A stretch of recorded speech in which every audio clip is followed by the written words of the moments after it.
Salam alaikum wa rahmatullahi ta'ala wa barakatuh. Louange à Allah subhanahu wa ta'ala. Et salut et bénédictions sur notre prophète Mohammed sallallahu alayhi wa sallam. Bon, mes chers sœurs, toujours, c'est une joie de vous retrouver dans ces majalis, des majalis de dhikr. Et puis, rappelons ici le verset 45 de sourate Al-Ankabut. Allah subhanahu wa ta'ala dit le rappel d'Allah, ce qui veut dire dhikr, et certes ce qu'il y a de plus grand. Et puis l'imam Qatada rahimahullah a dit en interprétant ce verset, c'est-à-dire qu'il est plus grand que tous les autres actes, que tout autre acte culturel. Ajoutons ici le hadith d'après Anas ibn Malik, le prophète sallallahu alayhi wa sallam a dit lorsque vous passez par les jardins du paradis, profitez-en tant que vous pouvez. Ils ont dit qu'est-ce que les jardins du paradis? Le prophète a dit les assises de rappel. Donc c'est un hadith rapporté par Tirmidhi. Et puis Cheikh Albani il a été authentifié par Cheikh Albani rahimahullah. Donc en arabe c'est Rasul sallam قال إذا مررتم برياض الجنة فارتعوا قالوا وما رياض الجنة قال عليه الصلاة والسلام حلقة الذكر.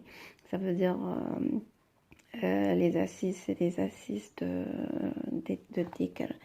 Donc aujourd'hui mes chères sœurs, on va faire des petits rappels ou des petits réflexions sur différents thèmes, sur différents contenus ou sujets dans notre religion, la religion de l'islam. Donc aujourd'hui, on va voir le terme kitab. Donc le kitab, c'est ce qu'on veut dire, c'est interprétation, livre, ou encore écriture, en nous fondant sur la racine arabe des lettres kataba, le K, le T et le B qui veut dire écrire. Donc, désignons ici la révélation écrite. Et puis le Coran, Al-Qur'an, dans divers versets séparés les uns des autres, cite parmi les livres, mes chères sœurs, on a la Torah révélée à Moussa alayhi salam, Moïse. Et dans le Coran, Allah subhanahu wa ta'ala dit nous avons donné le livre à Moïse et nous avons placé à côté de lui son frère Haroun comme assistant. Donc c'est dans Surat Al-Furqan وَلَقَدْ آتَيْنَا مُوسَى الْكِتَابَ وَجَعَلْنَا مَعَهُ أَخَاهُ هَارُونَ وَزِيرًا.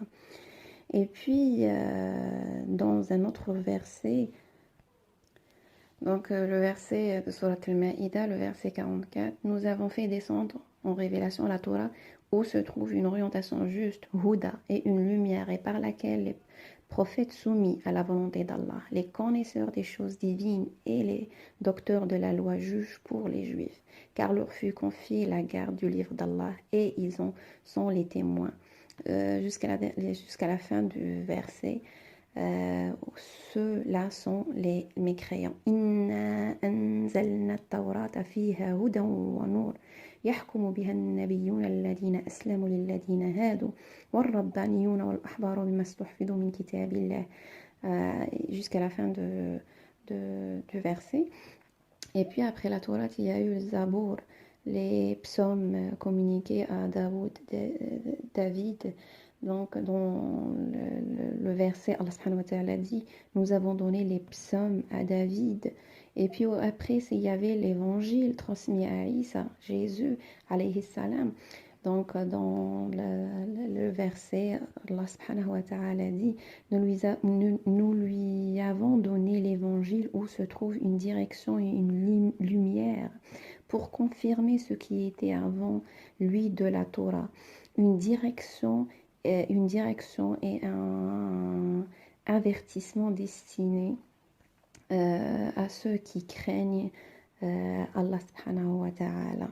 Donc c'est dans Surat Al-Ma'ida, le verset 46. Et puis après, il y a eu les feuilles d'Abraham, notre père, le père des croyants, alayhi salam. Donc Allah subhanahu wa ta'ala dit ceci est contenu dans les livres anciens, les livres d'Abraham et de Moïse dans Sourate. Voilà, et puis il se peut qu'il existe d'autres livres ou révélations qui n'ont pas été mentionnés dans notre Coran par Allah subhanahu wa ta'ala, puisque Allah subhanahu wa ta'ala a envoyé à chaque peuple un prophète porteur d'une écriture sacrée. Donc là, c'est une vérité, il faut donc l'admettre, il faut y croire, et c'est parmi les piliers, les 5 piliers de notre foi, d'être des musulmans, c'est de croire à tous les livres descendus, connus et inconnus. Bien sûr, il faut bien préciser dans la mesure où ils ne sont pas entachés de déviation, comme l'indique le verset de Allah subhanahu wa ta'ala. Les hommes formaient une seule communauté. Allah a envoyé les prophètes pour leur apporter la bonne nouvelle et pour les avertir. Il fait descendre le livre avec la vérité pour juger entre les hommes et trancher leur. Donc, et puis le dernier livre d'Allah subhanahu wa ta'ala, c'est le Coran. Il a été précédé par la Torah et l'Évangile. L'une et puis l'autre sont réunis dans un seul ouvrage qui est la Bible. Donc, et puis, comme on sait, elle fait l'objet de critiques. Pourquoi? Par une suite des altérations que lui ont fait subir malheureusement les hommes. Et puis, autant que musulmans, on doit faire la différence avoir une très grande précaution par rapport à ça. Donc le Coran a été révélé à notre prophète Mohammed sallallahu alayhi wa sallam, fut envoyé par Allah subhanahu wa ta'ala pour achever la religion que d'autres prophètes avant lui avaient eu pour mission de diffuser l'islam, parce qu'en fait tous les prophètes étaient à la base des musulmans. C'est juste qu'il y a eu une différence de contenu des mots et des révélations d'Allah subhanahu wa ta'ala pour chaque peuple. Donc le prophète Mohammed sallallahu alayhi wa sallam, il est le sceau de la prophétie. Donc il a été chargé de communiquer à toute l'humanité tout entière la loi immuable de la méthode d'investigation la plus correcte qui se prête. Et puis Allah subhanahu wa ta'ala dit: aujourd'hui j'ai rendu votre religion parfaite, j'ai parchevé ma grâce sur vous, j'agrée l'islam comme étant votre religion. Dans Surat al-Maïda, le verset 3, اليوم أكملت لكم دينكم وأتممت عليكم نعمتي ورضيت لكم الإسلام دينا. Donc c'est dans ce verset. Et puis Allah subhanahu wa ta'ala nous a pas créé, il n'a pas créé l'être humain pour l'abandonner comme ça à son sort, à son propre sort. Non, il faut avoir un guide, c'est comme on achète n'importe quel appareil, n'importe quel instrument, il faut un guide pour connaître comment fonctionne correctement, s'il y a une panne, comment la réparer, chaque composant de cet appareil ou ou je ne sais pas comment elle fonctionne. Donc, c'est la même chose pour nous, les êtres humains. Allah subhanahu wa ta'ala nous a créés, nous les indigents, mais il nous a donné un guide. Le guide là, c'est le Coran, pour savoir comment on va être sur le droit chemin d'Allah subhanahu wa ta'ala. Donc, il nous dote d'une loi, cette loi-là qui nous préserve de l'erreur et qui nous trace la voie que Allah subhanahu wa ta'ala veut qu'on la suive. Et donc, on a des règles qui montrent ce qui est licite et ce qui est illicite, bon ou mauvais, vrai ou faux, pour être dans le chemin de la droiture, mes chers sœurs. Et puis là, dans n'importe quelle incertitude, autant que croyant, on va soumettre à Allah, se référer chaque fois au Coran, au Coran, et aussi aux paroles du prophète sallallahu alayhi wa sallam, qui par les paroles de Rasul sallallahu alayhi wa sallam, elle explique en fait le contenu du Coran pour aussi vérifier la justesse de notre comportement. Et puis ici, Allah subhanahu wa ta'ala nous demande d'obéir justement non seulement à Allah subhanahu wa ta'ala, mais aussi à notre prophète Mohammed. Il dit, ô vous qui croyez, obéissez à Allah, obéissez au prophète et à ceux d'entre vous qui détiennent l'autorité. Portez vos différends devant Allah et devant le prophète.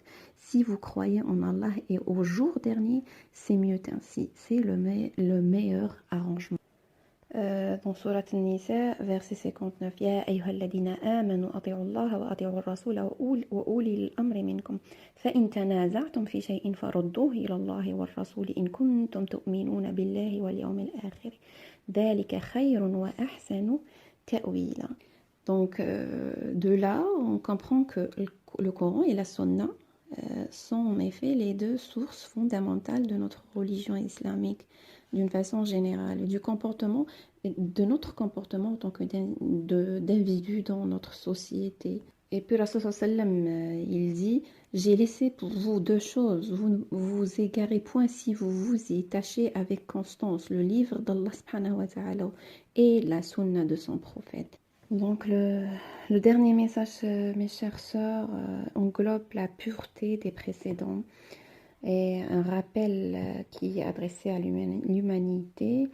Et puis le Coran est bien la lumière qui déchire les ténèbres de l'ignorance et qui nous guide dans la bonne et juste voie. Donc il est le remède le plus... Donc il est un remède le plus efficace au mal et il nous offre le salut à toute personne qui se conforme à sa législation et suit la pureté la moralité du livre d'Allah. Allah subhanahu wa ta'ala dit, une lumière est un livre clair vous en venu d'Allah. Allah dirige ainsi dans les chemins du salut ceux qui cherchent à lui plaire. Il les fait sortir des ténèbres vers la lumière avec sa permission et il les dirige sur un chemin droit. Donc dans Surat Al-Ma'idah verset 15. Et comme Allah subhanahu wa ta'ala a envoyé à chaque peuple un prophète et qui s'adresse à ce peuple-là avec leur langue, donc il a envoyé en fait le Coran, il avait révélé le Coran à Rasul sallallahu alayhi wa sallam, à sa langue, à lui aussi. Donc en langue arabe, il dit Allah subhanahu wa ta'ala, de même que nous avons révélé aux prophètes qui t'ont précédé une prédication dans leur langue, de même nous te révélons ce Coran comme une sagesse exprimée en langue arabe. Donc il faut savoir que tous les prophètes ils nous ont transmis à leur peuple, aux hommes, le même message d'Allah subhanahu wa ta'ala. C'est celui contenu dans les feuilles d'Abraham, la Torah, les psaumes de David, l'évangile, le Coran. Tout a été du même Dieu. Allah subhanahu wa ta'ala dit, il vous a ouvert en matière de religion une voie qu'il avait recommandée à Noé, celle que nous avons recommandée à Abraham, à Moïse, à Jésus, à savoir acquittez-vous du culte à rendre à Allah et n'en faites pas un sujet de division. Donc c'est clair, aucun d'eux n'a fondé de sa propre initiative une religion. Ils ont été tous les interprètes, les porteurs de la volonté divine, la volonté d'Allah subhanahu wa ta'ala. Et Allah subhanahu wa ta'ala dit, rappelle, tu n'es qu'un rappeleur, tu n'as pas d'autorité à exercer sur eux. Dans Surat al-Ghashiyah, verset 21 et verset 22. Donc voilà, mes chères sœurs, la réflexion d'aujourd'hui, notre assise a été sur les livres d'Allah subhanahu wa ta'ala. Et puis pour avoir une idée générale depuis le début des prophètes, de les révélations de subhanahu wa ta'ala sur les prophètes jusqu'à notre prophète Mohammed sallallahu alayhi wa sallam. Et puis toujours on dit que Allah c'est mieux que nous tous. هذا أستغفر الله لي ولكم الحمد لله رب العالمين والصلاة والسلام على أشرف المرسلين.